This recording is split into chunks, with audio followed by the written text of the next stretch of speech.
ॐ वाङ् मे मनसि प्रतिष्ठिता मनो मे वाचि प्रतिष्ठितम् आविराविर्मयेधि वेदस्य आणीस्थः श्रुतं मे मा प्रहासि अनेनाधीतेनाहोरात्रान् सन्दधामि ऋतं वदिष्यामि सत्यं वदिष्यामि तन्मामवतु तद्वक्तारमवतु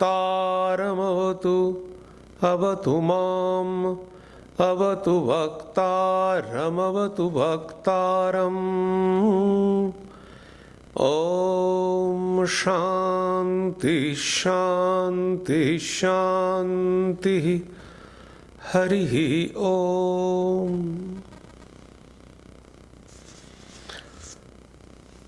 Om. May my speech be accorded with the mind. May my mind be accorded with the speech. O self-effulgent one Brahman, reveal thyself to me. May you both, speech and mind, be the carriers of the highest truth to me. May not all that I have heard depart from me. May I be able to join day and night through this study with Brahman. I shall utter what is verbally true. I shall utter what is mentally true. May that Brahman protect me. May that Brahman protect the teacher. May that protect me. May that protect the teacher. Om. Peace, peace. Peace be unto you all. Good morning. This morning I am going to speak on a very important subject which we have to understand very clearly, and I am sure that it will help in your spiritual life, especially in day-to-day life. The title of this talk is Understanding Happiness. So, why do we work? We work for our happiness. Everything. What is the ultimate goal? What we want? We want money, we want name, fame, we want security, health. Everything what we want, what is the ultimate goal of all these wanting? Happiness, peace. This is the ultimate goal of all our want and need. But can we get everything?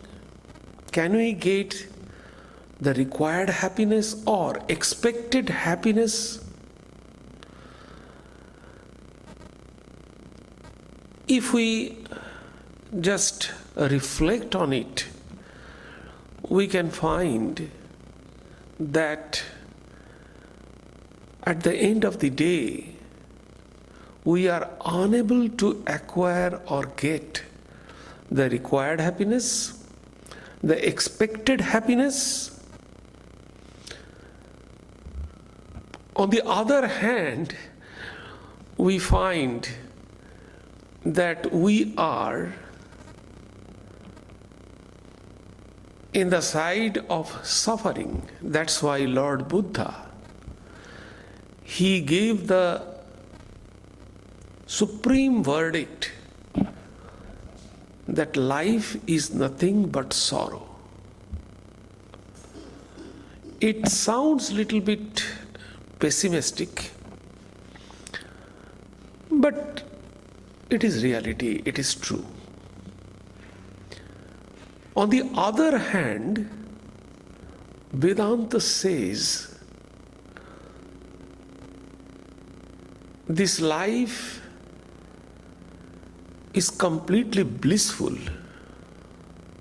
Here is the basic difference between Vedantism and Buddhism.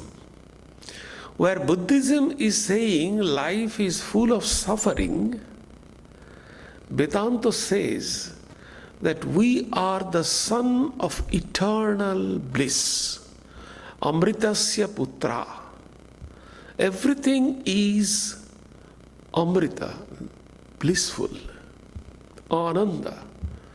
The Supreme is the Ananda.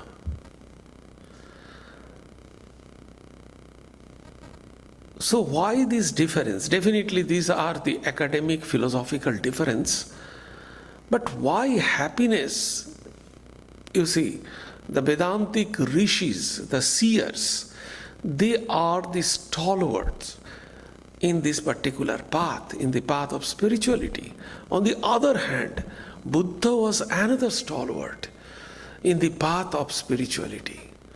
So, where is the difference? Why it is happiness and suffering? So Vedanta says that try to understand the happiness. What is happiness? We don't know actually the mechanism of happiness, how happiness is generating. Definitely we have some brain function, we have some triggering hormone which triggers our sensation and we will become happy. These are all the mechanical thing. Why it is mechanical? Because the situation creates this psychological or brain movement. We are not doing that. Situation, external events are creating this kind of brain movement, and we are becoming excited, and we are secreting different types of hormones which in turn is exciting other hormone, other glands, and ultimately we will become happy. So these are all mechanical function in our body. And the first point is, the starting point is the external event which we don't have in our hand.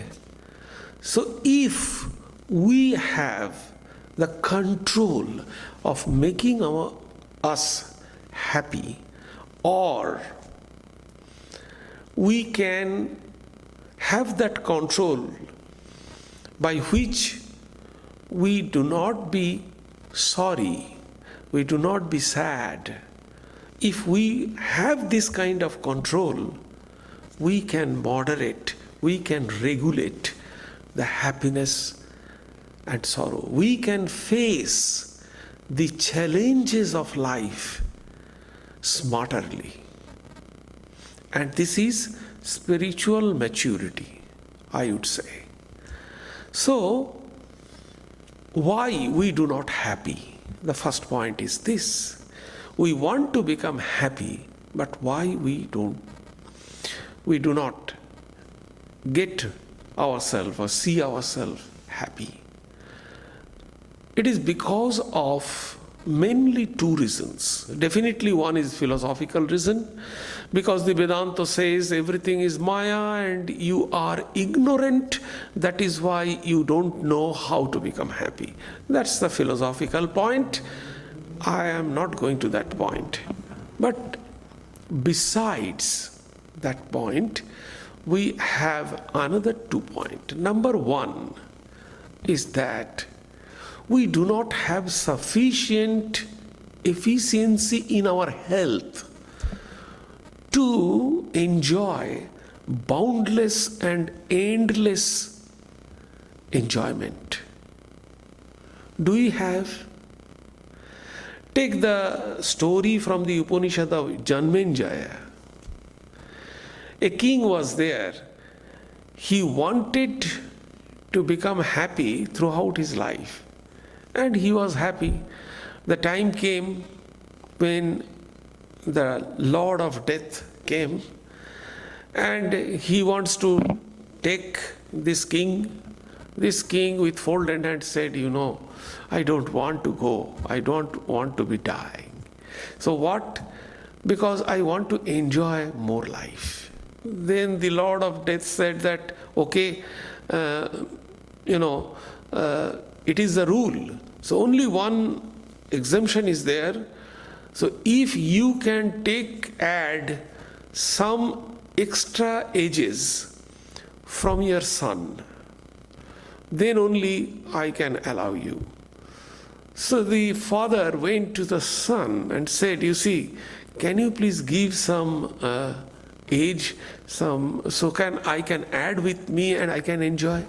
So okay, father's order. The son allowed that. So son died earlier and father was enjoying the life.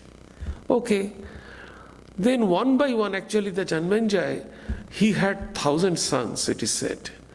So from one by one, he appealed to 1,000 sons and he added the age and he continued enjoying his life. But 1,000 is also a number. It ended at one point of time. And then what will happen?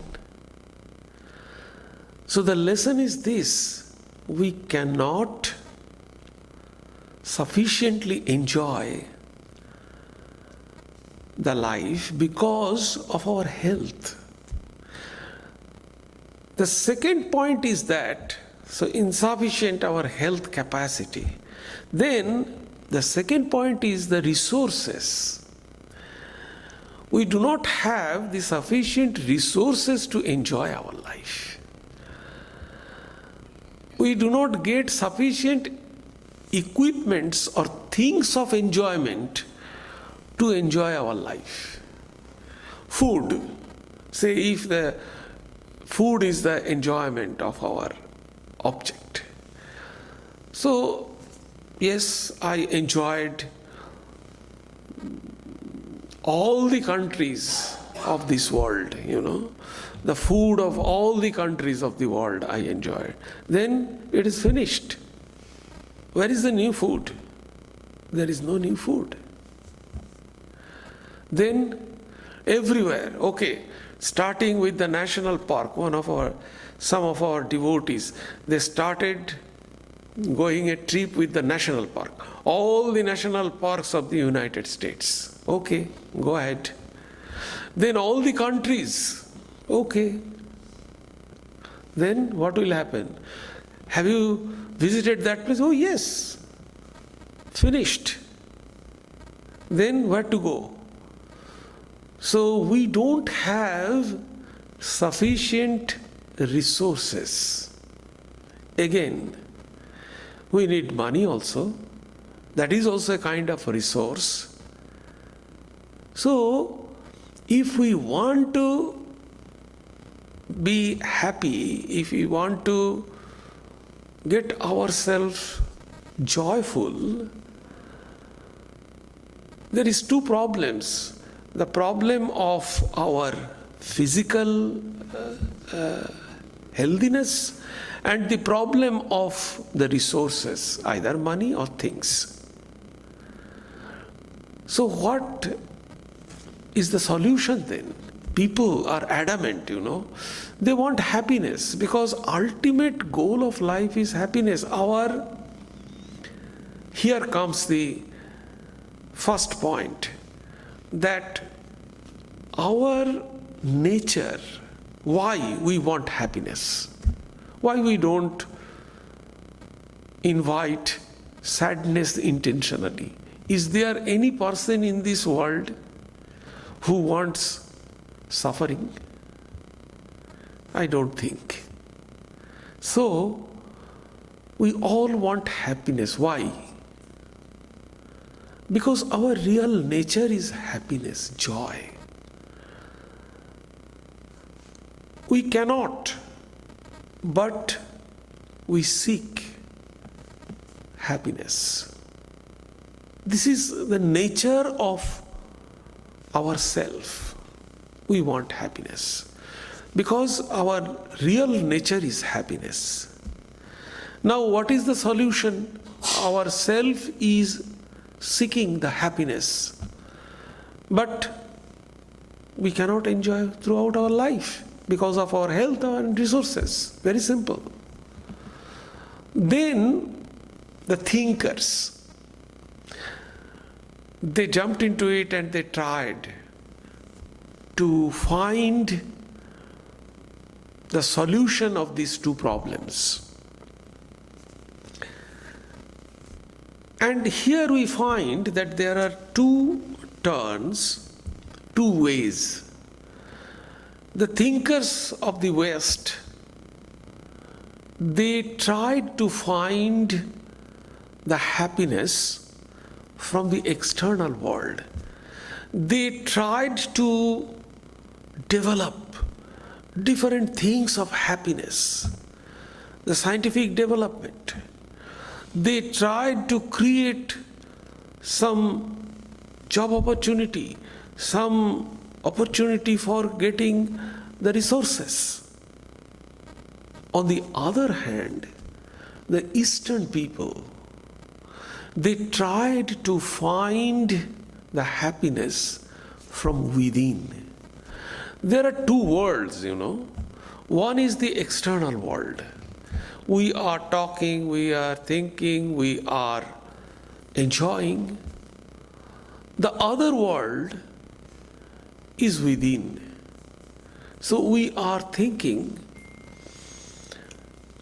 inside.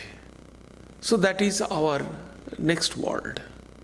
So both of the thinkers, group of thinkers, they explored two ways. One, the outside, and second one, the inside. The outside solution, what we find,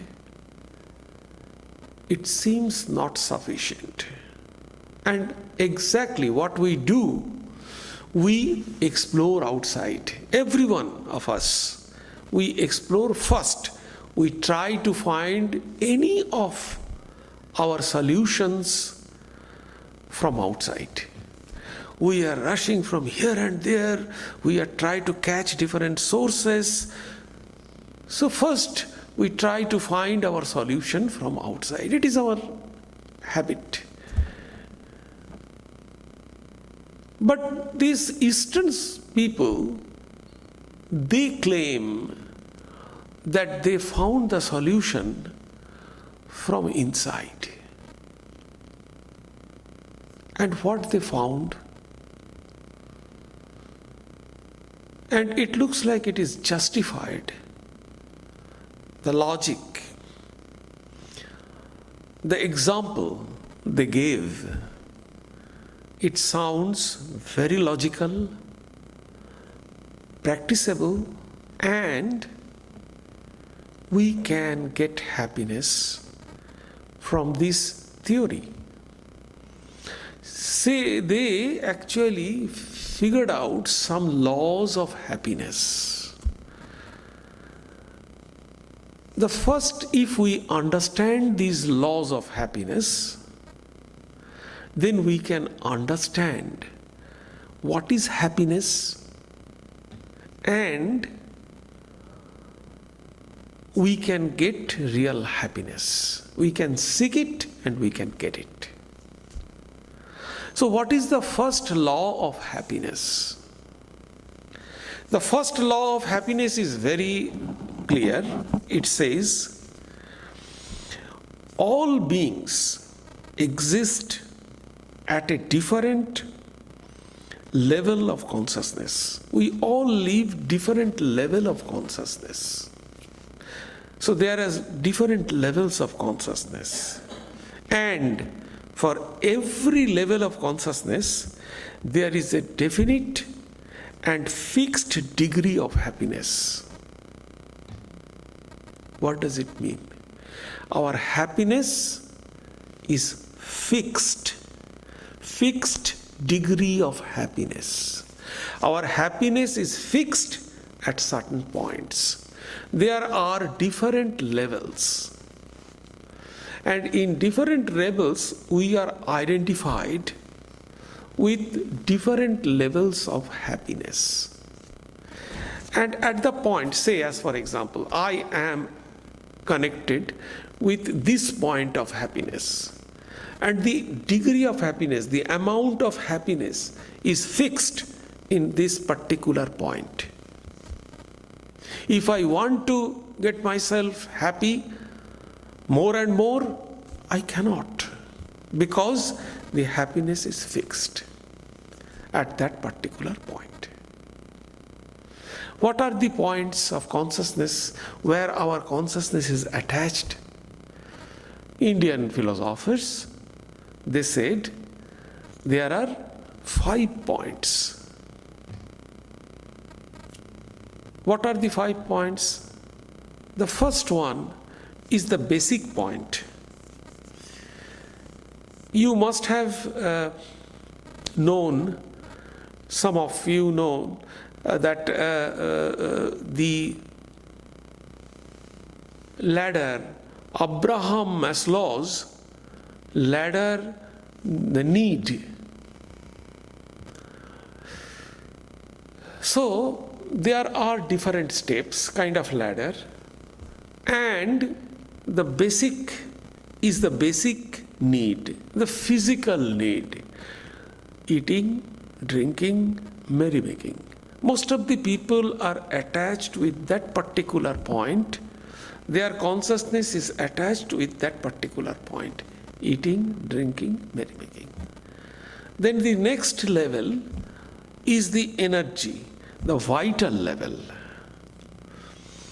I am giving you the example. These people are workaholic.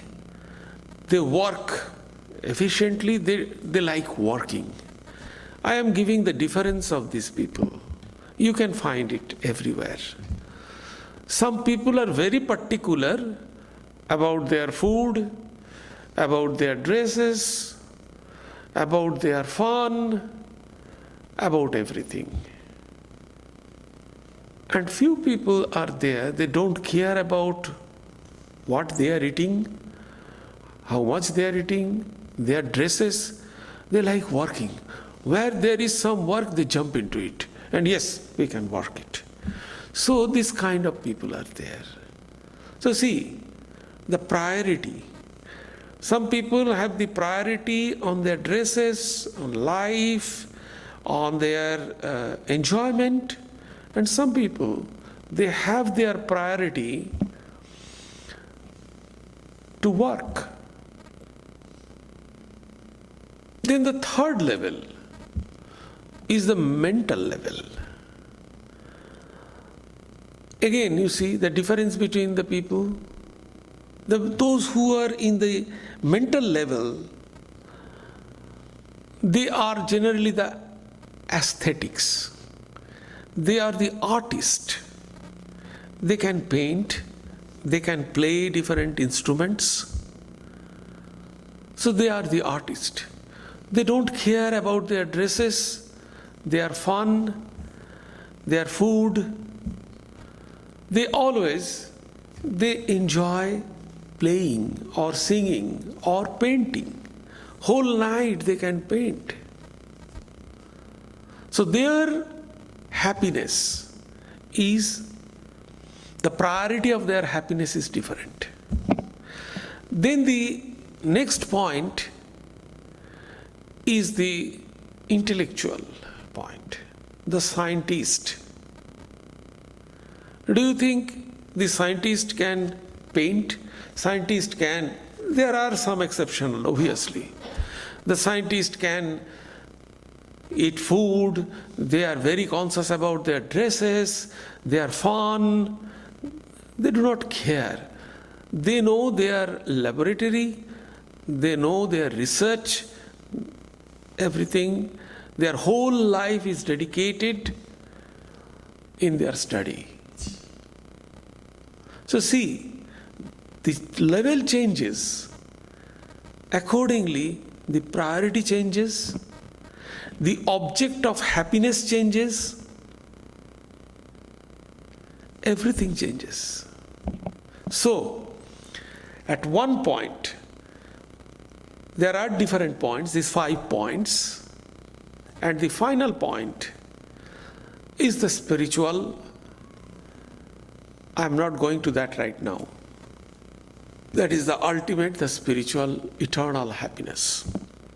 So in this different level of consciousness, we are connected with some level of consciousness. And see, now you can easily identify, or you can easily understand in what level you are belonging. It is very simple. So we are connected with different levels. So that is the first law. Our consciousness is connected with a particular level, and happiness to that particular level is fixed. If we want more happiness, it will not come. Just imagine yourself. We want to be happy, more happy.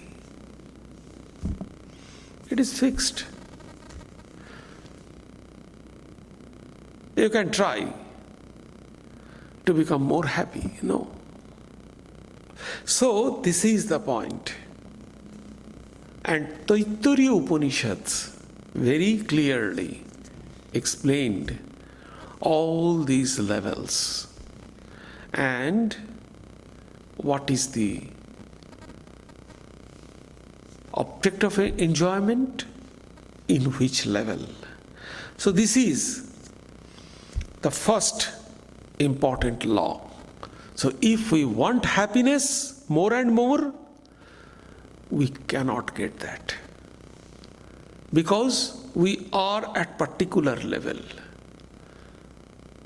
Only when, that I shall come to that point, only when we can elevate our point, we can elevate and connect ourselves with the higher level, then only we can get the enjoyment. Otherwise not.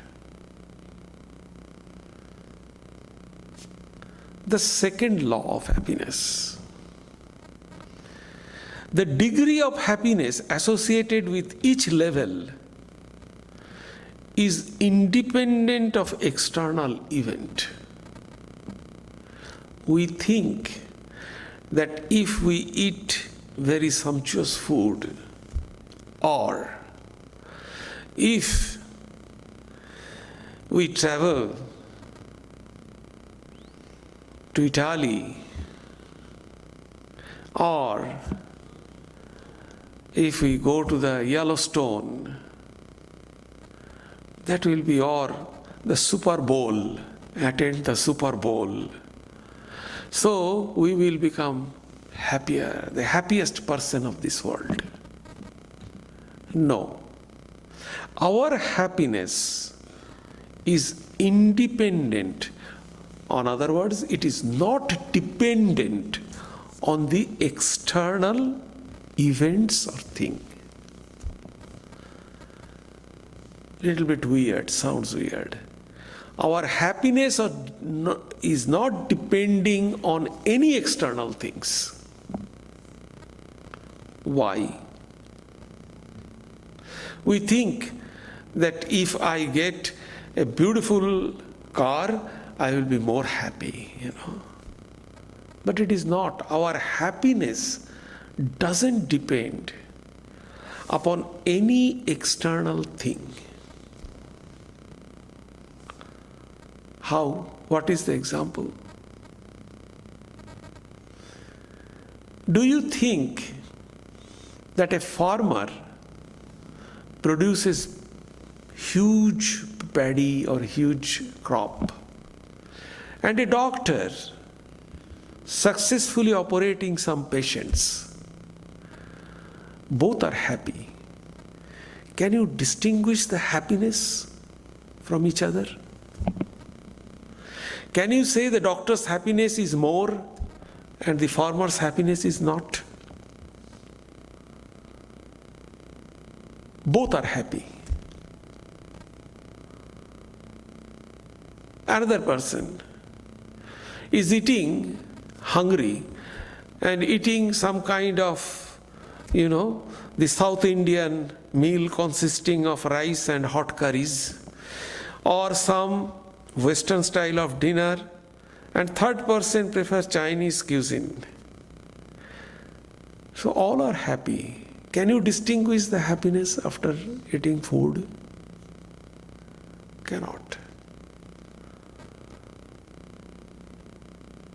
So the point is, our happiness doesn't depend upon the external things. We gaze that, we think that. I shall give another example, that our happiness doesn't depend upon the external things.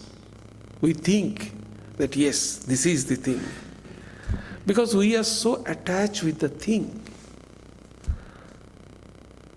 What is the most happiest time in our day or in our life? Can you please tell me? What is when we are becoming extremely happy? The sleep. You can go thousands of places, you can travel, you can eat thousands of foods, items, but if you cannot sleep, can you enjoy those things? Those who are suffering from the insomnia, they can understand that what is the importance of sleeping. Actually, one scholar from Mumbai IIT, you know that Professor R. Subramaniam, he delivered a talk in our San Jose Center, Vedanta and Insomnia. So insomnia also can be overcome by clear understanding of Vedanta. Beautifully he delivered. You can find it in our YouTube. It is already uploaded on our YouTube. So, our happiness. So, during the sleep is our happiness. What happens during the deep sleep? No object is there, nothing is there. The external world vanishes. No organs, our limbs are active at that point of time. Mind dissolves. In deep sleep, can you experience the existence of your mind? Can you think at that time? No. But still, we are very happy. So what is the lesson here? The lesson is this.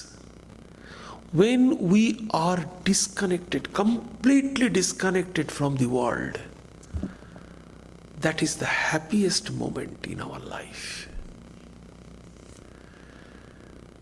So the object is not the cause of our happiness. On the other hand, objectlessness is the cause of our happiness. So what is the cause of our happiness? Our own self. When we are merged with our own self. Deep sleep, example.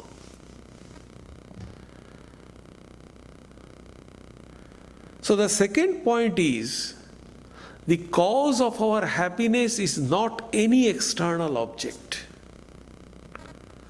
That is the second law of happiness. Our self is independent of external things. Independently happy. Doesn't need any support from outside. Not a big house, not a costly car. Those are not required for our happiness. We think it is our delusion. You can be happy without any kind of thing. The example is deep sleep. You don't sleep for 3 days. Can you take care of your new car? Can you take care of a new house? Forget about that. So, this is the second law of happiness. What is the third law of happiness? It is also very important. Effort is needed to remove the obstacle of happiness. We have happiness. If our self is the only happiness, sleep is the example, then why we don't feel happiness always? If external object is not the cause of our happiness, if, according to second law, if our self is the only thing of our happiness, then why we don't feel happy every moment of time?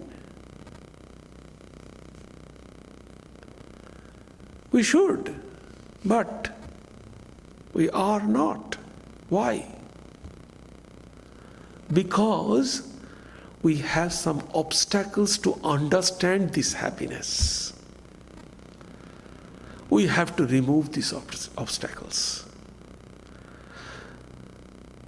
So to find this happiness, we have to remove this obstacle of happiness.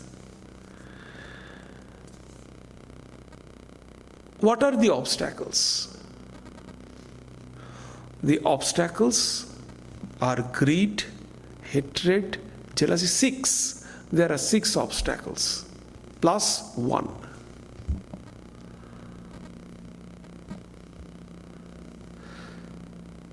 Kama, Krodha, Lobha, Mada, Moha, Matsarya.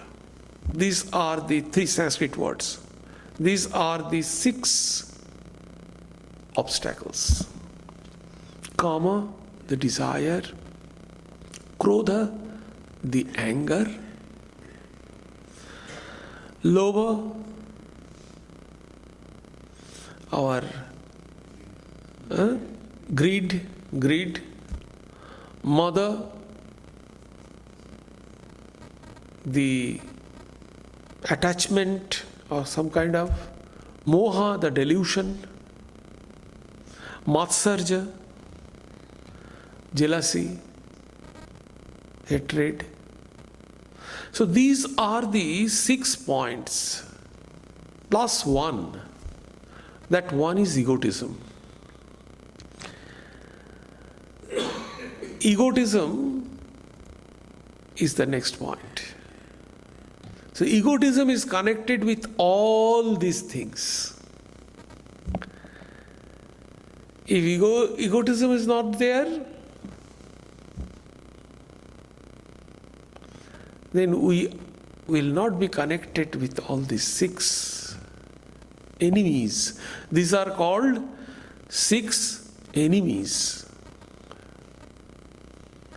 So this is the point. We have to remove them. And when we can remove them, we will be happy every moment of time. The fourth point, there is an urge. This is very important. There is an urge in every one of us to go higher and higher. So we are in a lower level, means always we do not have any idea.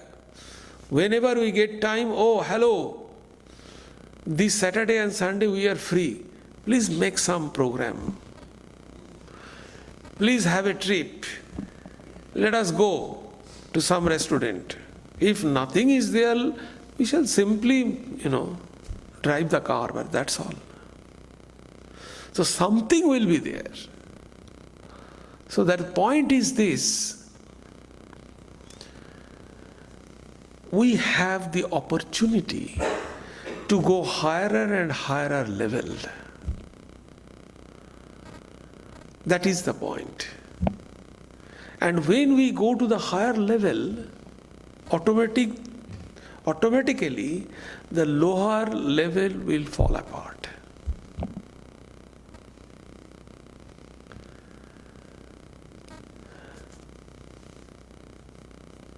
If we have a new shirt, then the old shirt, we do not care, We do not use the old shirt at all. So when we get the newer, higher thing, automatically the old thing goes. So we have an urge. It is, don't you have to do intentionally or by effort. It is our natural urge to go higher and higher. If I ask you who are sitting here, do you want to become better and better?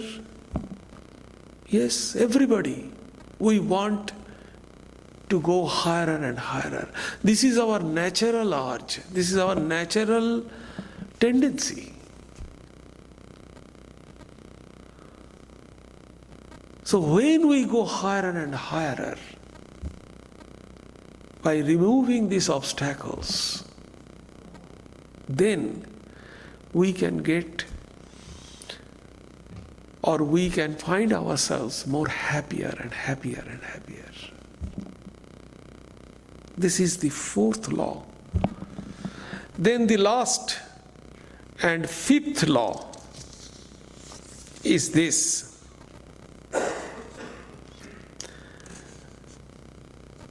the happiness, in order to get higher degree of happiness, one has to bring about corresponding changes in one's consciousness. So if we want to go higher point and connect ourselves, how can we go there? We have to change in our consciousness. Then only we can go to the higher rung of the ladder. What is the changing of consciousness? How can we change our consciousness? Our attitude, our thought process, our awareness, and we have to evaluate ourselves. The first point is, we have to resolve that yes, I want to go higher and higher, and I want to change our consciousness. That resolution is first. Otherwise, all these will become information. You just get the information and bas, you can do the things. I saw the devotees, some of the devotees, especially the tech guys, they ask us in this way, Maharaj, what is that? Can you please tell me the Patanjali Yoga Sutra in a bullet point? Are Patanjali Yoga Sutra bullet point? No, Maharaj, whatever, just say the gist of it. 1, 2, 3, 4, okay, this, okay. Oh, I got it. They are satisfied. Means there is no retention of their memory. They are trying to develop all short-term memory. They get it, work done, finish, they forget. So that's the point. So all these are not information. The first resolution is required. Yes, we have to see all those things in this way. Then only we can elevate ourselves. The whole life is a process of evolution. The Darwin evolution process that Darwin developed, it is only the evolution process of our physical body, the brain, from ape, super ape to the Homo sapiens. But what about the evolution of our consciousness? Our 13th president, revered Swami Ranganathananda ji, used to say that we are human being, no doubt about that. But we are human being, the instinctual human being. We are guided by our instinct. The animal, they are guided by their instinct.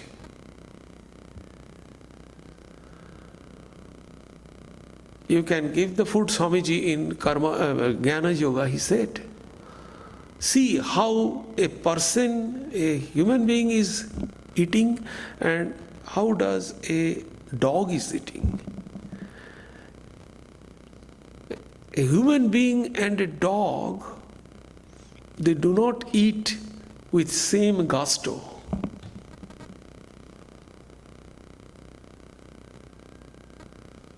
That is knowledge. So we are human being now, the instinctual human being. We are puppet in the hand of our instinct. Then the next evolution, the rational human being. Rationally think everything. And then the spiritual human being. These are the evolution of our consciousness.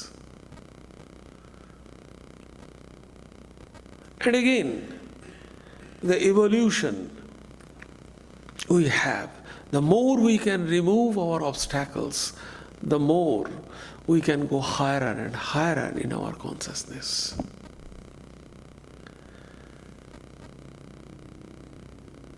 Because try to rationally think. Let us elevate ourselves from the instinctual human being to the rational human being. Rationally we should think that this object outside is not the cause of our happiness. Very important. Definitely we shall use that, we shall utilize that for our day-to-day purpose, but those are not the cause of our happiness. We want to be happy more and more, but our happiness is fixed because we are connected with some point. We cannot find ourselves more happy at that particular point unless we elevate ourselves.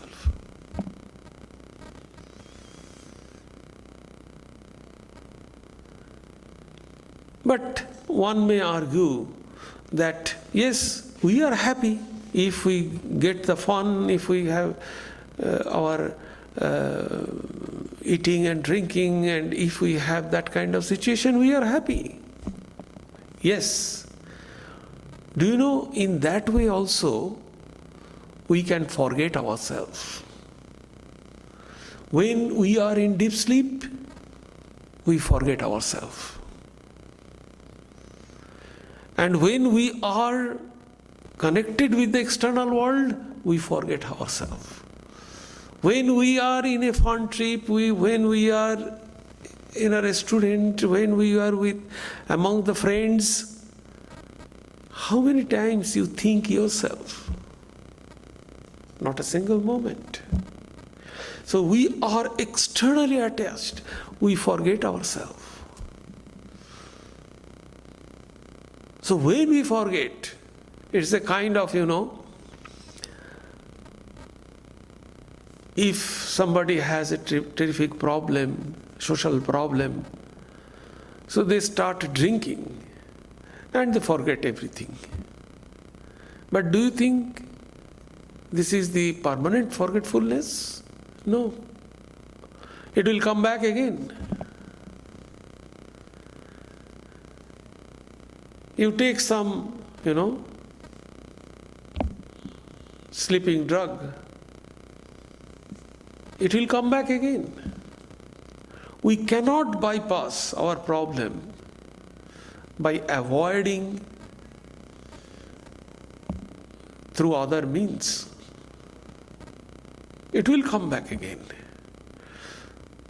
So we can only be happy if we can change our consciousness. Otherwise, everything will be the temporary changing. It will come back with more vigor.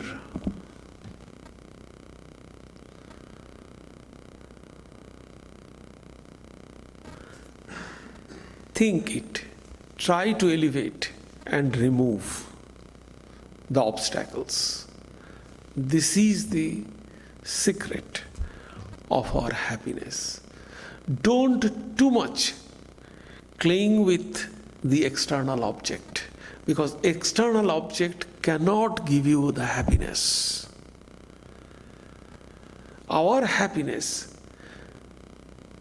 doesn't depend upon the external things. Our happiness depends upon our within. Try to understand that. Unless we elevate ourselves, our happiness cannot be increased.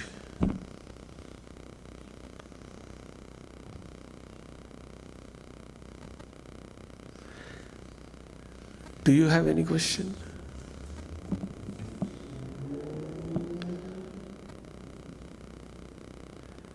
Any question? Yes, please. You mentioned that our happiness is fixed. Right. I can't remember if you mentioned can that be moved? Yes. We have our innate urge. It is already embedded. We have our innate urge. Because, everyone try to see ourselves happy. So we have automatically the innate urge to go higher and higher level, to do better and better. So naturally, it is our natural tendency. So we can, but we cannot give some effort to it because of these obstacles. So if we can remove this obstacle simultaneously, if we can try, definitely. So before that, we have to understand this external world cannot give us happiness. Everything is within. These are only some kind of stimulus. That's all. Yes, please. How do you measure that I am more happier? Say I am in level 1, happy. Yes. How do you measure that I am in level 3? Can I measure that? Sure, definitely. Because what is the level 3? The level 3 is the mental level, the aesthetic level. You will be more contemplative. You will be more reserved. You do not like to go fun trip with your friends and hulla gulla, etc., some bazari kind of thing. You can see yourself. Spirituality, Swami Vivekananda once said that like an apple I can give the spirituality. So spirituality you can see. Not only you can feel it, you can experience it. Everyone surrounding you, they also can understand that this person is changing. Some transformation is going on to this person. They can also find it. Because your friends, till then, you used to go with them in a fun trip, but you said, no, you are trying to avoid them. And after some time, they can easily understand that yes, this person is changing. You can experience that, and they will also experience that.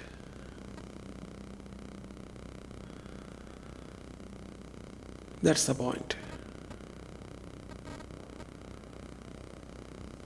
Yes.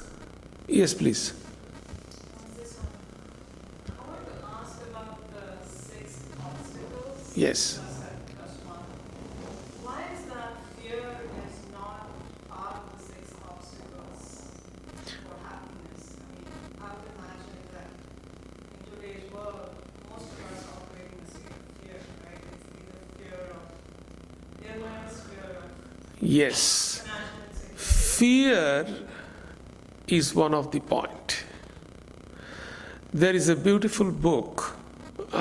This question is not new to me. Most of the people I come across with this question, fear. Well, we have to understand what is fear. And we have to understand, see, again, try to understand very clearly. I am afraid. Why I have that fear? Yes. If I don't have sufficient bank balance, if I don't have sufficient stock in my stock market. So these are the fear. If I will become jobless next day, what will happen? This kind of fear everybody we have. The point is, if you think very deeply, you will find there are 2 types of belongings. See, why you are feeling, why do you afraid? Because of your belongings. 2 types things are there. One is called the having mode. Means what you have. You have 3 houses. So you have some property. You are a little bit secured. So the having things. Another thing is that it is called the being mode. Being means what I am. This is being mode. So if you are dependent on the having mode, it can come, it can go. But what you are, that will never go. So having mode and being mode. And why fear comes? Fear comes from the security, sense of security. If you know that you have sufficient security behind, then you are free. So this sense of security is more important. If you have the having mode, it will go and it may not. But try to become the being mode and find the sense of psychological security. What is that?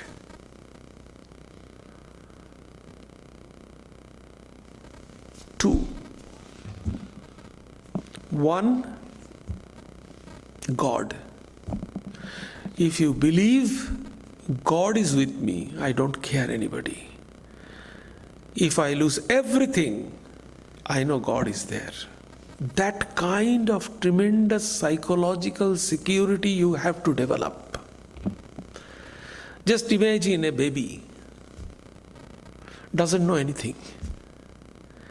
But when she holds the corner cloth of her mother, she knows I am fine. This kind of psychological security we have to develop. God. Second, self. The faith on self. We can do anything and everything. We have immense power within us. This kind of strength. We never die. We are unperishable. So we have that kind of strength. Think that. Yourself. It has immense power. You can do everything. If you can, Swamiji in one place says, if you can realize yourself, money will come, name will come, fame will come, everything what is good will come to you. If you can understand. It is not anybody. If a student can understand that, a student will be the better student. A fisherman will be the better fisherman. A lawyer will become a better lawyer. If we can understand. So this is the base of our psychological security. If we can develop this psychological security, no external security can save you. You have a huge investment. Today that is there. Tomorrow, what will happen?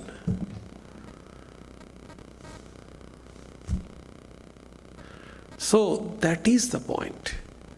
You are in the hand of your corporate administration, corporate body. When you will go to your office tomorrow, they will shake golden hands. Okay, your requirement is no more, your service is no more required. Done. So you will live your life with like a trauma. It will become a trauma. So try to develop this being mode which can nobody take from you. The faith on God or faith on yourself. Try to develop that. You can believe that you can do anything and everything. And actually, human beings, they are doing only. So, believe on that and fire.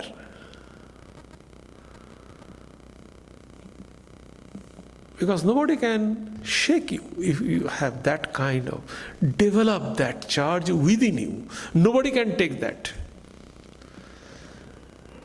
If you have money, if you have other property, it may go. That is the having mode. Try to develop the being mode within you. Okay. I think we should finish. Om Shanti Shanti Shanti Harihi Om Sarve Bhavantu Sukhinah Sarve Santu Niramaya Sarve Bhadrani Pashyantu Ma Kaschid Dukkham Apnuvat Sarvastarotu Durgani Sarvo Bhadrani Pashyatu Sarva Sadbuddhimapnotu Sarva Sarvatra Nandatu Durjana Sajjano Bhuyat Sajjana shantimapnuat shantamuccheti bandhebhyo muktaschanyan vimochayet. May all be happy. May all enjoy good health. May all see happy events. May all be freed from miseries. May all be freed from dangers. May all realize what is good. May all be actuated by noble thoughts. May all rejoice everywhere. May the wicked become virtuous. May the virtuous attain tranquility. May the tranquil be free from bondages. May the freed makes other free. May the Supreme Spirit, the presiding deity of all sacred activities, be satisfied. For he being pleased, the whole universe feels satisfied. Om, peace, peace. Peace be unto you all.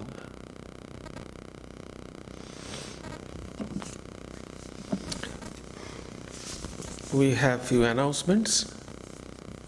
So next Sunday we will have a lecture on Sri Ramakrishna. Sw.Prasannatmananda will deliver that lecture, and that will be the last lecture before our summer recess. But we have a big event on 4th of July. I request you all, that is a whole day spiritual retreat, and 6 Swamis will speak. The visitor Swamis will come from San Francisco, Sacramento, and Florida. So there will be the 6 Swamis. Whole day there will be this singing, meditation, offering of flowers, question answer on spiritual topics. So the whole day spiritual retreat. Please participate with your family, friends and acquaintances from 10:30 to 4:30. Lunch will be served. So this is one announcement, and after that we will have the summer recess. Only we have the Yogodharana, that is 1 hour guided meditation in San Jose on Wednesday from 7:30 to 7:30 to 9, including short reading and question answer. So, and we will have one meditation workshop that is also in San Jose on 27th and 28th, Saturday and Sunday, July 27th and 28th, meditation workshop at Sunday. For that you have to register online on our website, or those who are receiving our bulletins and weekly Paramatma Prasanga. So there is the link. So you have to register the form. Those who have already attended, because of the short space, we are not allowing them. Those who have already attended our San Jose meditation workshop, we will not allow them to repeat because of shortage of space. So you have to register, and 2 days attendance is mandatory. So thank you. As usual, tea and coffee will be served in our Sharadananda hall, which will be followed by Prasad luncheon. You all are welcome.